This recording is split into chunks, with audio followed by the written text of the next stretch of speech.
Hello guys, welcome to Nirosha vlogs. ఈరోజు మనం చేసుకోబోయే రెసిపీ రాయలసీమ స్పెషల్ ఉలవచారు. సో వీటికి కావాల్సిన ఇంగ్రీడియంట్స్: ఉలవలు మనం 18 విజిల్స్ వచ్చేంత వరకు బాయిల్ చేసుకోవాలి. గ్రీన్ చిల్లీస్, ఆనియన్, గార్లిక్, కరేపాకు, ఎండుమిర్చి, జీలకర్ర, మెంతుల్ని డ్రై రోస్ట్ చేసుకొని మనం పౌడర్ చేసుకొని పెట్టుకోవాలి. ప్యాన్లో ఆయిల్ వేసుకొని జీలకర్ర, ఆవాలు, ఆనియన్స్, వెల్లుల్లి, రెడ్ రెడ్ చిల్లీ వేసుకొని ఇప్పుడు గ్రీన్ చిల్లీస్ వేసుకొని ఫ్రై చేసుకోవాలి. ఆనియన్ కొంచెం బ్రౌన్ కలర్ వచ్చేంత వరకు ఫ్రై చేసుకోవాలి. అండ్ ఇందులో కొంచెం ఇంగువ వేసుకోవాలి. అది ఆప్షన్ అండి, మీకు నచ్చితే వేసుకోవచ్చు, లేకపోతే స్కిప్ చేసుకోవచ్చు. సో వీటిని కొంచెం ఫ్రై చేసుకున్న తర్వాత ఇందులో కొంచెం మనం పసుపు వేసుకోవాలి. సో పసుపు వేసుకొని జస్ట్ అలా ఫ్రై చేసుకున్న తర్వాత ఇందులో మనం కరేపాకు వేసుకోవాలి. ఇందాక నేను చెప్పడం మర్చిపోయాను, కొంచెం చింతపండు పులుసుని దీంట్లో యాడ్ చేసుకోవాలి. కొంచెం చాలండి, మరీ ఎక్కువ వేస్తే పులుపు ఎక్కువ అయిపోతుంది. సో ఇందులో వేసుకొని కొంచెం ఫ్రై చేసుకోవాలి, పచ్చి వాసన పోయేంత వరకు. సో మనం ఫ్రై చేసుకోవాలి. ఇప్పుడు కొంచెం సాల్ట్ వేసుకోవాలండి, టేస్ట్కి సరిపోయేంత సాల్ట్ వేసుకోవాలి. ఆ తర్వాత మనం చెక్ చేసుకుని మరీ వేసుకోవచ్చు. సో ఇప్పుడు ఉలవల్ని కొంచెం గ్రైండ్ చేసుకుంటున్నాము.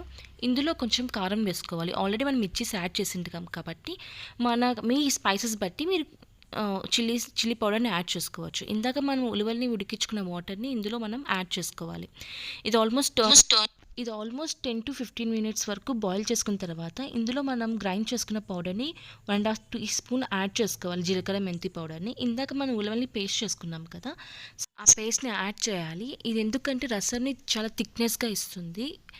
సో ఆ తర్వాత ఇది జస్ట్ 2 మినిట్స్ అలా బాయిల్ చేసుకున్న తర్వాత ఇందులో మనం కొంచెం బెల్లం వేస్తున్నాము. సో మనకి టేస్ట్ సరిపోయేంత బెల్లం వేసుకుంటే చాలా బాగుంటుంది టేస్ట్. సో ఇప్పుడు మనం రసం పర్ఫెక్ట్గా వచ్చిందో లేదో అని కొంచెం టెస్ట్ చేసుకోవాలి. లైక్ ఉప్పు, కారం అన్నీ కరెక్ట్గా ఉన్నాయో లేదో అని మనం చెక్ చేసుకోవాలి ఈ స్టేజ్లో. అండ్ ఈ డిష్ని మనం ఇలా అయినా సర్వ్ చేసుకోవచ్చు రైస్లోకి, కానీ ఇది మనం స్ట్రెయిన్ చేసుకోవాలి రసంని, ఎందుకంటే ఇందులో మనం చాలా థిక్గా ఉంటుంది కాబట్టి తినడానికి చాలా ఈజీగా ఉంటుంది. సో మనం ఆల్రెడీ పోపు వేసింటాం కాబట్టి ఈ రసంలోకి ఆ పోపు అంతా కంప్లీట్గా వచ్చేస్తుంది రసం అంతా. సో ఇప్పుడు మనం కొంచెం ఆయిల్ వేసుకొని జీలకర్ర, ఎండుమిర్చి వేసుకొని 1 minute అలా సార్ట్అవుట్ చేసుకోవాలి ఆయిల్లో. సో ఈ డిష్ మీరు ముద్దలేకి, వైట్ రైస్లోకి చాలా బాగుంటుంది. అండ్ చికెన్ కాంబినేషన్ ఇంకా బాగుంటుంది. ఒక్కసారి మీరు ఈ డిష్ని ట్రై చేసి నాకు చెప్పండి కమెంట్ సెక్షన్లో. అండ్ నేనేమైనా మిస్టేక్స్ చేస్తే ఈ రెసిపీలో, సో మీరు నాకు కమెంట్ సెక్షన్లో కమెంట్ చేయండి. ఇప్పుడు మనం దీంట్లో ఫ్రెష్ క్రీమ్ కానీ పాలమీగడ కానీ యాడ్ చేసుకోవచ్చు.